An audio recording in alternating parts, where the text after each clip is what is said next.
Alors Tinihan Makassi, nous venons de l'évoquer à l'instant, le 7e sommet de coopération et de partenariat entre l'Union africaine et l'Union européenne a été sanctionné par l'adoption d'une déclaration conjointe. Que peut-on en retenir, Tinihan?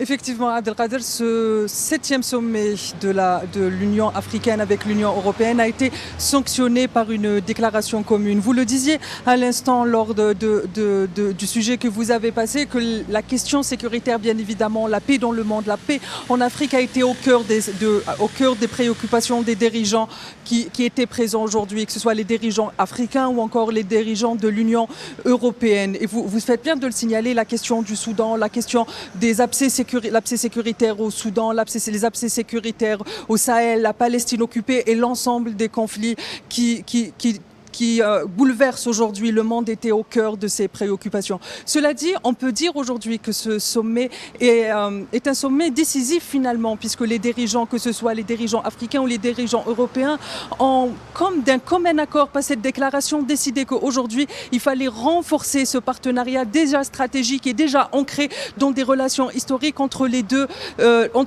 unions. Ce que l'on peut retenir donc, c'est qu'aujourd'hui, ce partenariat est prêt à aller vers un partenariat plus politique, plus économique et surtout plus équilibré. L'ensemble des dirigeants africains qui se sont succédés tout au long de ces 2 jours de conclave et de travaux n'ont cessé de réaffirmer. Aujourd'hui, l'Afrique ne cherche pas des bailleurs de fonds. Aujourd'hui, l'Afrique, elle cherche des partenaires gagnants-gagnants. Et c'est d'ailleurs sur ce partenariat gagnant-gagnant que l'Europe a un rôle à jouer. Et d'ailleurs, elle s'est rendue compte, les dirigeants européens ont pris conscience finalement qu'aujourd'hui, ils sont en concurrence avec d'autres puissances qui, eux aussi, ont des visions, ont des stratégies pour l'investissement et pour les partenariats avec l'Afrique.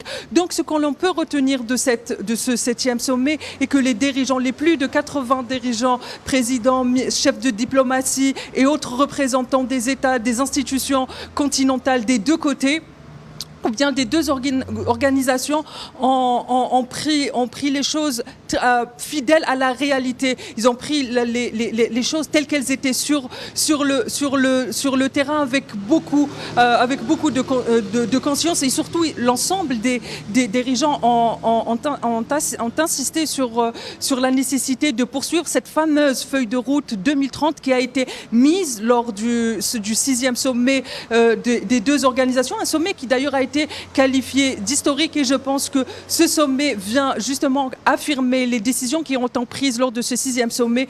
Et ce que l'on peut, si je peux résumer ça en un seul mot, c'est qu'aujourd'hui c'est avec l'objectif d'aller vers un avenir serein et équilibré entre les deux organisations que les dirigeants ont clôturé leur conclave. Merci Tinihan Makassi.